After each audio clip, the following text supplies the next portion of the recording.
ओम शांति। यह बाबा की सेवा के लिए नया चैनल चालू किया है। इस चैनल को सब्सक्राइब करें।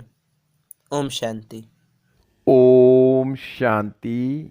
Good morning. 19 फरवरी 2022 बाबा की मीठी मीठी मुरली का मीठा मीठा मनन हम सब फरिश्ते मिलकर बाप दादा के साथ करते हैं। बाप दादा संदली पर बैठे हैं और हम सब फरिश्ते बाप दादा के सामने बैठे हैं। बाप दादा दृष्टि दे रहे हैं और वरदानों से भरपूर कर रहे हैं। बाबा बोले, आज की मुरली से क्या शिक्षाएं ली? मीठे बाबा, आज आपने हमें बहुत प्यारी प्यारी शिक्षाएं दी। बाबा, आज आपने मीठे बच्चे में कहा कि मीठे बच्चे सदा इसी नशे में रहो कि ज्ञान सागर बाप ने ज्ञान देकर हमें स्वदर्शन चक्रधारी त्रिकालदर्शी बनाया है। हम हैं ब्रह्मावंशी ब्राह्मण। अब मैं आत्मा इस नशे में, कौन से अहंकार वाले नशे में नहीं, देही अभिमानी वाले नशे में रहती हूं कि संगम पर स्वयं भगवान ने मुझे चुना, ब्रह्मा तन में आकर मुझे ब्राह्मण बनाया। और मुझे ये नशा सदा रहता है कि ज्ञान सागर जो शिव बाबा है उन्होंने ही मुझे ज्ञान दिया। और ज्ञान भी क्या दिया? तीनों लोगों को राज बताया और त्रिकालदर्शी बना दिया। और क्या किया? स्वदर्शन चक्रधारी बना दिया। तो मैं सदा इस नशे में रहते हूँ कि मुझे तीनों कालों का ज्ञान देने वाले स्वयं परमपिता परमात्मा शिव बाबा भगवान सृष्टि का रचयिता मुझे खुद अपना बना के कितना ज्ञान दिया। तो मैं सदा देही अभिमानी नशे में रहूं, अहंकार वाला नशा ना हो मुझे। तो मैं आत्मा हूं। सबसे पहले बाबा ने पाठ यही पढ़ाया कि बच्चे तुम देह नहीं आत्मा हो। तो मैं आत्मा हूं। मुझे शिव बाबा ने कितना नशा चढ़ाया है कि बच्चे मैं तुम्हें ज्ञान देकर क्या बना रहा हूं? स्वदर्शन चक्रधारी और त्रिकालदर्शी। और हम कौन है? ब्रह्मावंशी ब्राह्मण है। शिव बाबा स्वयं भगवान ने कौन सा रथ चुना? जिस रथ में आकर बैठे उनके हम बच्चे बने, ब्राह्मण। तो मैं सच्चा सच्चा ब्राह्मण हूं। मेरे में कोई ऐसा विकार तो नहीं है अभी भी। तो मैं अपने आप को चेक करूं। और मुझे तो बाबा ने कह दिया कि बच्चे शुद्ध नशे में रहना है, कि इसी नशे में कि कौन? ज्ञान सागर बाप ने ज्ञान देकर हमें क्या बनाया? स्वदर्शन चक्रधारी और त्रिकालदर्शी। फिर बाबा आज आपने प्रश्न में पूछा कि तुम बच्चे ब्राह्मण बनते ही पद्मा पदम भाग्यशाली बन जाते हो कैसे? अब देखो, हम बच्चों को बाबा ने चुना और ब्रह्मा के तन में आकर हम बच्चों को ब्राह्मण बना दिया, ब्रह्मा कुमार कुमारियां। तो ब्राह्मण बनते ही हम कितने सौभाग्यशाली हो गए। बाबा ने बताया जो ब्राह्मण बनना अर्थात क्या? ब्राह्मण बनना अर्थात सेकंड में जीवन मुक्ति प्राप्त करना। मुझे बाबा ने आके चुना और मैं सच्चा सच्चा ब्राह्मण बन गया। तो मुझे क्या मिली? 1 सेकंड में जीवन मुक्ति को प्राप्त कर लिया मैंने, क्योंकि बाप का बच्चा बना और वर्षे का अधिकार मिला। जैसे ही मैं ब्रह्मा बाप के थ्रू शिव बाबा ब्रह्मा तन में आए और मुझे चुना, मैं ब्राह्मण बना। और बाप का बच्चा बनते में क्या हो गया कि लौकिक में भी देखो, जहां भी जन्म होता है तो उसी टाइम क्या कहते हैं? वारिस पैदा हुआ है। तो यहां भी जैसे ही बाबा का बच्चा बना तो वर्षे का अधिकार मिल गया मुझे। तो बाबा ने कहा तो जीवन मुक्ति तुम्हारा हक है। कोई हमने किसी से कुछ नहीं दिया। बाबा ने कहा तुम्हारा हक है, ब्राह्मण बनते ही जीवन मुक्ति का तुम्हें हक है। बाबा ने कहा इसलिए तुम कौन हो? पद्मा पदम भाग्यशाली। तो मैं आत्मा अपने आप को चेक करूं कि मैं अपने आप को पद्मा पदम भाग्यशाली समझती हूं कि मैं ब्राह्मण बना और ब्राह्मण बनते ही मुझे क्या मिला? बाप से वर्षे का अधिकार मिल गया और जीवन मुक्ति का। क्यों? कि मैं ब्राह्मण बना। अगर मैं संगम पर शिव बाबा की श्रीमत पर चलता हूं तो मुझे 21 जन्मों के लिए वर्षा मिलता है। और बाकी के भी जन्म जन्म मेरे बहुत भाग्यशाली होंगे, उनमें भी मुझे कोई दुख नहीं होगा। बाबा ने कहा बाकी जो ये इस समय मृत्यु लोक में तो कोई सौभाग्यशाली भी नहीं है। जो बाबा का बना उनके लिए संगम शुरू हो गया, बाकियों के लिए क्या, अभी भी कलयुग चल रहा है। तो जो मृत्यु लोक है इसमें कोई सौभाग्यशाली नहीं है, क्योंकि यहाँ क्या होता रहता है, अकाले मृत्यु होती रहती है, पता भी नहीं चलता। अच्छा भला आदमी जा रहा है और उसको क्या हुआ, छाती में दर्द हुआ, क्या चक्कर लगा, कहीं गैस है, थोड़ी देर लगा, बाद में पता चला इसको तो हार्ट अटैक हो गया, खत्म, अकाले मृत्यु हो जाती है। बाबा ने कहा तुम बच्चे अभी काल पर जीत पाते हो। तो बाबा ने आकर हमें बताया कि कैसे काल पर विजय पानी है। बाबा ने कहा तुम्हें त्रिकालदर्शी पने का भी ज्ञान है। और बाबा ने आके सारा ज्ञान दे दिया हमें, आदि मध्य अंत का। क्योंकि शिव बाबा हमें क्या दे रहे हैं, 21 जन्मों के लिए हमारी झोली भर रहे हैं। बाबा कह रहे हैं मैं तुम्हारी 21 जन्मों के लिए झोली भर रहा हूँ, लेकिन 21 जन्मों के लिए झोली भरने के लिए मुझे अभी संगम पर क्या करना है, मेहनत करनी है। जो ये संगम युग, जो थोड़ा सा समय बचा है, इसमें बहुत मेहनत करनी है कि बस मैं अपने को आत्मा समझ परमात्मा की याद में रहता हूं। 2 दिन पहले भी मुरली में था ना कि अपनी बैटरी को चार्ज करना है। जितनी बैटरी चार्ज होगी किससे, बुद्धि रूपी, बुद्धि के योग से। मेरी बुद्धि सिर्फ कहाँ लगी रहे, एक परमात्मा की तरफ। तो जितना मेरा बुद्धि का योग परमात्मा की तरफ रहेगा तो मुझे 21 जन्मों के लिए हमारी झोली भर जाएगी। तो मैं आत्मा बार बार अपने ऊपर अटेंशन दूं कि मेरा कुछ व्यर्थ तो नहीं जा रहा, एक एक सेकंड मेरा, हर पल, हर सांस पॉजिटिव है, हर सांस मेरा बाबा की याद में है। तो मुझे फिर क्या मिलेगा, 21 जन्मों के लिए झोली भर जाएगी। फिर बाबा ने कहा कि बच्चे समझते हैं कि अब जो है ना हम कांटों से फूल बन रहे हैं, अर्थात मनुष्य से देवता बन रहे हैं। और मनुष्य से देवता बनने के लिए क्या कर रहे हैं कि स्वयं भगवान हमें पढ़ा रहे हैं। बाबा ने आज बताया कि जो बच्चे जानते हैं ना ये कांटों का जंगल है, अब फिर ये फूलों का बगीचा बनेगा। बाबा ने कहा जो दिल्ली थी ना ये पहले परिस्थान थी, तुम यहाँ राज्य करते थे जबकि देवी देवताएं थे।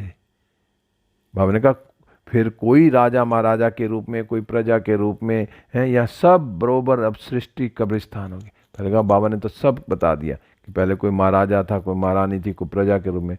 बाबा ने कहा ये तो सब जानते हैं, बरोबर अब जो है अब कब्रिस्तान होनी। बाबा ने कहा उस समय तो तुम परिस्तान बनाएंगे, और अब क्या तुम जानते हो सारी दुनिया ही नई बननी है।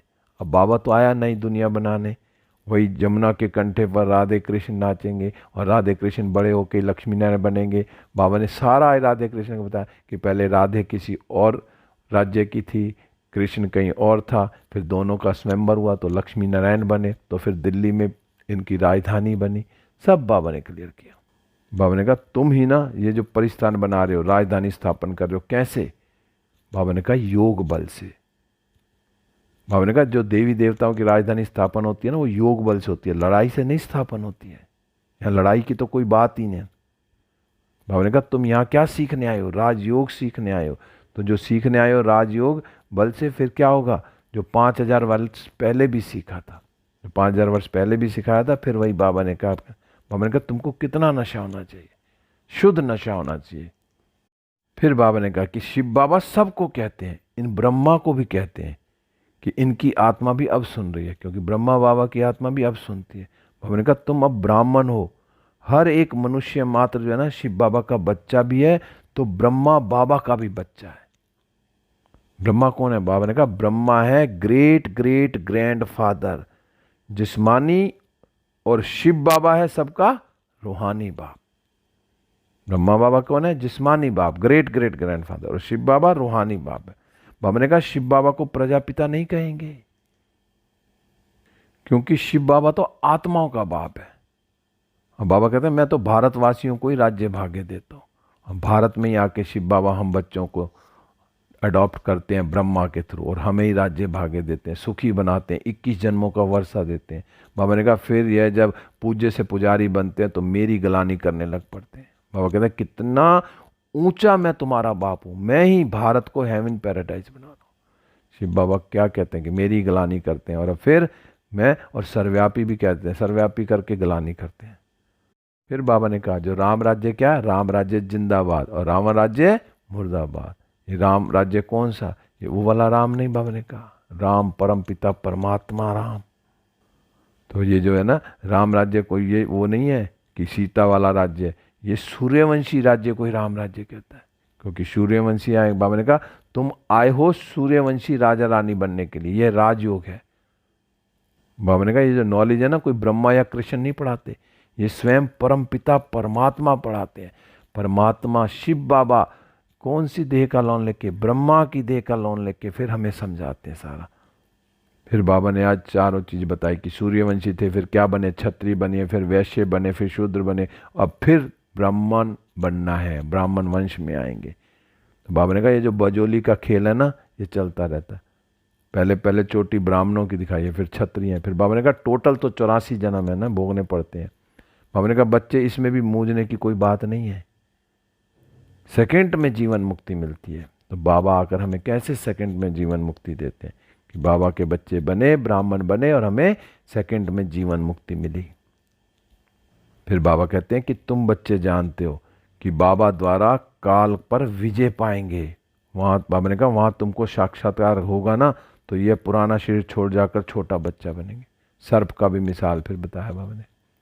ऐसे ही जैसे ब्रह्मा बाबा क्या कमरे में होते थे, दादियाँ देखते थे कि कैसे ब्रह्मा बाबा छोटा सा बच्चा बन के घूम रहे हैं, तो बाबा को कहते थे बाबा क्या कर रहे थे, कह रहे हैं मैं मिचनू बनूंगा जाके। बाबा कहते हैं कहते भी है ना क्राइस्ट से 3000 वर्ष पहले क्या था, भारत हैविन था। बाबा ने कहा फिर परंतु क्या फिर भूल गए हैं, और जब कोई मरता है ना तो क्या कहते हैं कि स्वर्गवासी हुआ। तो बाबा ने कहा जब स्वर्गवासी हुआ तो क्या कहते हैं, मुख मीठा कर देते हैं, और ये बोल के कि वो स्वर्गवासी हुआ तो खुशी होती है, मुख मीठा कर देते हैं। जब भारत स्वर्ग था ना तो पुनर्जन्म भी स्वर्ग में होता, और जब भारत नरक था तो पुनर्जन्म भी नरक में होता। बस बाबा क्या कहते हैं कि बच्चे तुमको याद है ना कि कल्प कल्प आकर तुम्हें क्या बनाता हूं, तुमको स्वर्ग का मालिक बनाता हूं। बाबा ने कहा अब तुम पति से पावन बन रहे हो, कैसे, बाबा की याद से। ये काम सिर्फ एक बाप ही करते हैं कि पतित को पावन बनाने का काम कौन करते हैं, एक शिव बाबा। बच्चों की बुद्धि में भी है कि ऊंचे से ऊंचा शिव बाबा इस ब्रह्मा द्वारा बैठ सभी वेद शास्त्रों का ज्ञान सुनाते हैं, और बाबा अब सुना ही रहे हैं। बाबा ने कहा इतना तुम्हें धन दिया कहाँ गवा दिया। बच्चे भी बड़े होशियार हैं, बच्चों ने क्या कहा, बाबा हमने आपके बड़े मंदिर बनाए हैं, मंदिरों में खर्च कर दिया है। और बाबा क्या कहते हैं, बाबा कहते हैं कि जो है ना सारा धन जो तुमने गवाया, उन्होंने बच्चों ने तो कह दिया मंदिर बना दिया, अब फिर शिव भोलानाथ बाबा हमारी क्या कर रहे हैं, 21 जन्मों के लिए झोली भर रहे हैं। जब बाबा को ये बोला ना कि हमने सारा धन मंदिरों में लगा दिया तो फिर बाबा भर रहे हैं। बाबा क्या कहते हैं, आज बाबा ने कितना कुछ कहा। बाबा ने कहा कि I am your obedient servant, most obedient father, most obedient teacher हूँ। पारलौकिक फादर, पारलौकिक टीचर और परलोक में रहने वाला मोस्ट ओबीडेंट सतगुरु भी हूं। और तुमको क्या करूंगा, साथ ले जाऊंगा, और कोई गुरु तुमको साथ नहीं ले जाएगा। बाबा ने कहा इसमें डरने की कोई बात नहीं है, अब तुम बच्चों को ज्ञान का तीसरा नेत्र मिला है। इन नेत्रों से इस बाबा को देखते हो, शिव बाबा को तो बुद्धि के नेत्र से जाना जाता। बाबा ने कहा इन आंखों से तो ब्रह्मा बाबा को देखेंगे ना, लेकिन तीसरे नेत्र से, बुद्धि के नेत्र से शिव बाबा को देखेंगे। तो वर्षा तो हमें शिव बाबा से मिलना, तो कितना मेहनत करना है, बाबा हमारे ऊपर कितनी मेहनत कर रहा है, क्या क्या बन के आ रहा है हम बच्चों को, सिर्फ क्या 21 जन्मों का वर्षा देने के लिए। फिर बाबा ने कितने कहा कि ढेर चित्र भी हैं। बाबा ने कहा जो है ना 6-8 भुजा वाला कोई नहीं है, ये सब है भक्ति मार्ग का खेल, waste of time, waste of energy. वास्तव में शास्त्र मई शिरोमणि है गीता, और गीता में भी कितना सच है, तो गीता में भी आटे जैसा नमक, कहते हैं ना आटे में जितना नमक उतना सच है। फिर बाबा में अंत में फिर कहा कि तुम बच्चे ही इस समय कांटों से फूल बनते हो, और पहले नंबर में जो देह अभिमान का बड़ा कांटा है ना, उसको बाप ही छुड़ा सकते हैं, कोई और नहीं छुड़ा सकता कि मैं आत्मा हूं। क्योंकि स्वयं शिव बाबा ने आकर ही हमें बताया ना, आत्मा का परिचय दिया। अब तक तो हम 63 जन्म में देह में ही लटके रहे और क्या क्या करते रहे, और किसी में ताकत नहीं। स्वयं शिव बाबा ने आके बताया कि बच्चे तुम देह नहीं आत्मा हो, और आत्म अभिमानी बन के रहना मुझे। बाबा ने कहा जो इस पुरानी दुनिया को बुद्धि से भूल जाना है, बेहद का वैरागी बनना है, देह अभिमान के भूत को निकाल देना है। तो अब मैं आत्मा चेक करूं कि मैंने अपने देह अभिमान के भूत को निकाल दिया है। और मुझे क्या बनना है? बाप समान ओबीडेंट बन सेवा करनी है, आप समान बनाना दूसरों को भी, किसी भी बात में अब मूझना नहीं है मुझे। फिर आज बाबा ने वरदान दिया। बाबा ने कहा सुख शांति संपन्न भव, परमात्म प्यार के आधार पर दुख की दुनिया को भूलने वाले सुख शांति संपन्न भव। अगर मुझे सुख और शांति से संपन्न बनना है तो कैसे बनेंगे? सबसे पहले तो जो बाबा ने हमें खजाने दिए ना, उन्हें हमें विधि पूर्वक यूज करना है, समय प्रति समय कार्य में लगाना है। और कैसे कार्य में लगाना? क्योंकि दुनिया में भी जब है ना किसी का कुछ मिल जाता है ना, वो सारी चीज़ें दुख भूल जाता है। तो ऐसे ही हमें क्या मिला? हमें परमात्म प्यार ऐसा सुखदायी मिला है जो अगर उसमें हम खो जाते हैं ना तो ये दुख की दुनिया को भूल जाते हैं।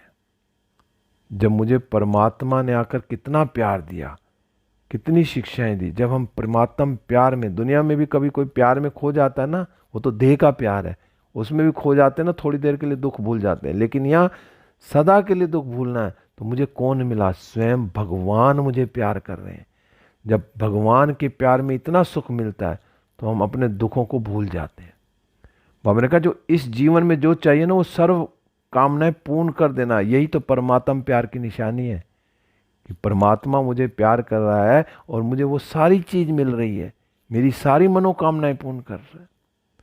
क्योंकि बाप कौन है? बाबा तो सुख शांति क्या देता है, लेकिन उसका भंडारा बना देते हैं, पूरा भंडार और पूरा स्टोर का मालिक बना देते हैं। कोई ऐसे नहीं कि थोड़ी सी देंगे। बाबा ने कहा जैसे बाप सुख का सागर है ना, नदी तालाब नहीं है, ऐसे बच्चों को भी सुख के भंडार का मालिक बना देते हैं। तो इसलिए हमें किसी से भी मांगने की आवश्यकता नहीं है, सिर्फ मिले हुए खजानों को हमने विधि पूर्वक यूज करना। जितना खजाना बाबा दे रहा है उसको हम विधि पूर्वक यूज करेंगे ना तो हम क्या बनेंगे? सुख शांति संपन्न हो जाए। फिर आज बाबा ने स्लोगन में कहा अपनी सर्व जिम्मेवारियों का बोझ बाप हवाले कर डबल लाइट बनो। जब तक मैंने अपने ऊपर बोझ रखा हुआ है, बैठा कहाँ हूँ? बाबा की गोद में बैठा हूँ, और फिर भी अपने सिर पे बोझ रखा हुआ, तो वजन तो मेरे पे ही पड़ेगा ना। जब मैं बाबा की गोद में बैठा हूँ, मुझे सारी जिम्मेवारियां ही बाबा को दे देनी है, तो फिर मैं डबल लाइट हो जाऊंगा। बाबा ये सारे बोझ आपके, मैं तो आपकी गोद में बैठा हूँ, जो कराना मुझसे करा लो और हल्के होके रहना। फिर आज मातेश्वरी जी के महावाक्य हैं। मातेश्वरी जी के महावाक्य तो फिर एक एक शब्द पूरा ऐसा, मुरली छोटी होती है लेकिन एक एक शब्द ऐसे अंदर घुस जाता है, कमाल की मुरली है। आज मुरली का हेडिंग भी क्या है? निराकार परमात्मा की अपनी साकार ब्रह्मा तन में प्रवेश होने की विचित्र तरकीब युक्ति। तो मम्मा ने आज सारा बताया कि बाबा कैसे ब्रह्मा बाबा के तन में आके हम मनुष्य आत्माओं को कैसे गोद में बिठाते हैं, और कितनी हमें साकार रूप में गोद अगर हमने बैठना है तो शिव बाबा की गोद में कैसे बैठेंगे? जब शिव बाबा ब्रह्मा तन में आए तभी तो बाबा ने गोद में बिठाया, और गोद में बिठाकर हमें क्या किया? हमारे 5 विकारों को ही खत्म कर दिया और दुख अशांति से भी दूर कर दिया।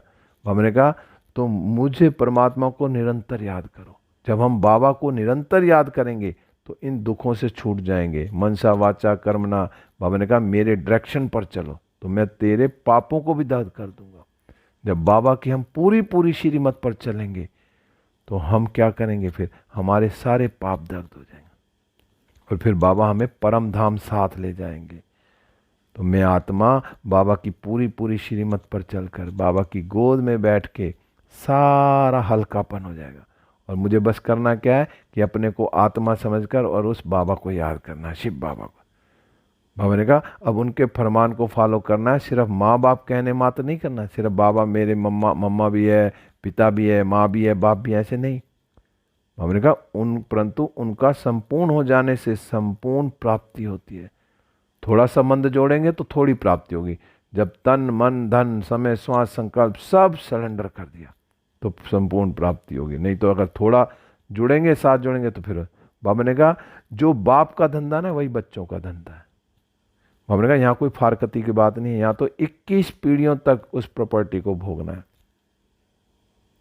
अब बाबा ने कहा अब इतना जानना है कि इनसे ज़्यादा कोई अथॉरिटी नहीं है, क्योंकि ये जान लो कि भगवान से ज़्यादा कोई अथॉरिटी वाला नहीं है। तभी तो बाबा कहते हैं कि जो हूं जैसा हूं उस रूप में मुझे याद करो। बाबा ने कहा अब बाबा ने अपनी फर्जदाई पालन की और बच्चों को अपनी फर्जदाई पालन करनी है, और फर्जदाई बच्चों को भी करनी है। बाबा ने तो कर दी। बाबा ने कहा जो ये विकारी यूनिट अर्थात विकारी कुल की लोकलाज मर्यादा जो जन्मांतर पालन करते आए ना, उनसे तो अब और ही कर्म बंधन बन गए। और अब क्या करना, अभी तो पारलौकिक मर्यादा अर्थात परमात्मा के साथ अलौकिक कार्य में मदद करनी है। अब मैं आत्मा कितना बाबा की मदद करती हूँ, और हमारा अब संबंध किससे, हाईएस्ट अथॉरिटी से हुआ है। और हम कौन है, उस बख्तावर की संतान है। बाबा ने कहा वो आकर सकार तन द्वारा हमें नॉलेज दे रहे हैं। तो मैं आत्मा कितना पास विद ऑनर बन रही हूँ। बाबा ने कहा हर एक का पुरुषार्थ से पता पड़ता है कि ये बख्तावर है कि नहीं है। तो मैं आत्मा अपने आप को चेक करूं कि मैं कितना बख्तावर हूं। बाबा ने कहा अगर कोई परमात्मा की गोद ले और दाव लगाए कि हम उनके बच्चे वारिस हैं और फिर जाकर फारकती दे दे, तो बाबा ने कहा ऐसे बच्चों को क्या कहते हैं। बाबा ने कहा उन बच्चों को भस्मासुर कहते हैं। जब बाबा की गोद में बैठ गए और उसके बाद फारकती देंगे तो फिर बाबा ने कहा भस्मासुर हो गए वो। फिर क्या करेंगे, बाबा ने कहा चढ़ते तो ऊंच पद, गिरे तो भस्मासुर पड़ते। अगर हम बाबा की श्रीमत पर चलेंगे, बाबा की गोद में बैठ के बिल्कुल एक्यूरेसी से काम करेंगे बाबा की पूरी, तो हम क्या बनेंगे, हम ऊंचे चढ़ेंगे। नहीं तो अगर कहीं गड़बड़ करी तो भस्मासुर बन जाएंगे।